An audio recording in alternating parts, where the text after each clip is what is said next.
What is going on, ladies and gentlemen? Welcome back. Today is Friday, so welcome to another episode of Beast Classes. Today, I got an MTAR X semi-rushing class for you guys. Now, what I mean by semi-rushing is the fact that what I use on this gun gives you the ability to choose what you want to do, play conservatively, or if you want to rush. Now, before we discuss the class setup, I want to talk a little about the gun itself and the gameplay in the background. First, let's start with the gameplay. The gameplay was actually the first game of the day for me, which is really surprising because I'm usually really rusty when I first get on Xbox, especially whenever I haven't played in a couple days, which is what happened. But it turned out that I went 19-4. I had a nice streak with this MTAR X class setup, and it got me in the zone for the rest of the night. It was actually one of the games where I just felt in the mood and it felt right. Now, as for the actual gun, there are a few things that I would like to note before you guys go into using this right away, and if you guys use this already, you know what I'm talking about. The MTAR is a really fast-paced gun. It's got nice firepower, it's got a good range on it, and the only downfall really is the recoil. If you use it a lot, you'll know that you sway back and forth a lot whenever you're trying to actually shoot. And because of this, whenever we actually talk about the class setup, if you want to throw in foregrip in there and swap it out for one of the attachments I have, that is perfectly fine.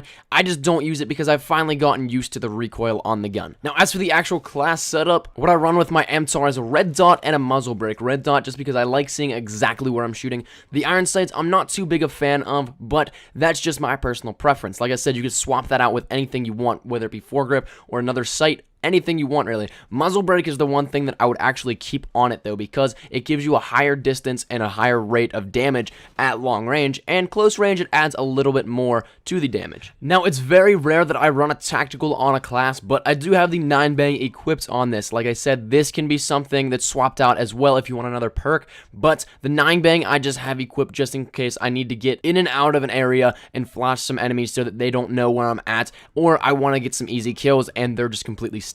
Now, the all-important perk setup. This is something that I always stress, and it's something that really helps out in this class especially.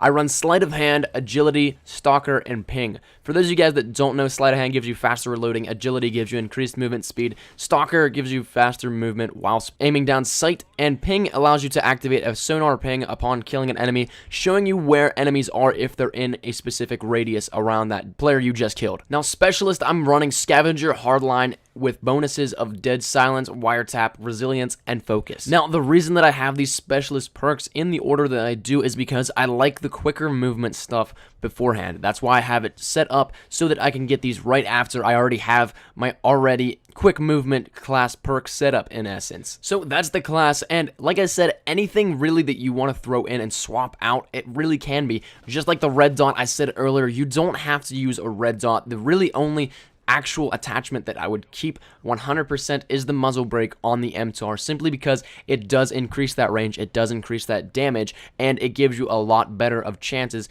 in gunfights that you may or may not have the better chance of winning. Now, here's the big thing. Where is it practical? I can give you guys a first-hand testimony of where it actually works. I use this class setup in all of my competitive games. Whenever I play a competitive match, whether it be domination, blitz, or search, I'm going to be using this class more often than not. Reason for that is the muzzle brake. A lot of you guys, if you do know competitive, muzzle brake is one of the most used attachments in it. It adds that extra damage and range that is really, really helpful. Now, as for other practical uses, it depends on what your game style and gameplay type are. Like I said earlier, this class is built to be a semi-rushing / conservative class. It depends on what you want to do. And the thing that I really recommend is actually being able to go for objectives with this class. It's going to give you the ability to fend off enemies that are coming towards you while you're, say, capturing a base or something, or going for a blitz score, anything like that. Whenever you do, you're going to have the extra firepower and extra range of this muzzle brake, you're going to have the accuracy of the red dot, and then you're going to have a lot more firepower and fire rate because it is the MTAR. But that's about time, ladies and gentlemen. Thank you guys so much for watching. I hope you did like this class. As always, hopefully it does help a little bit in your gameplay, and if you don't like it, that's perfectly fine.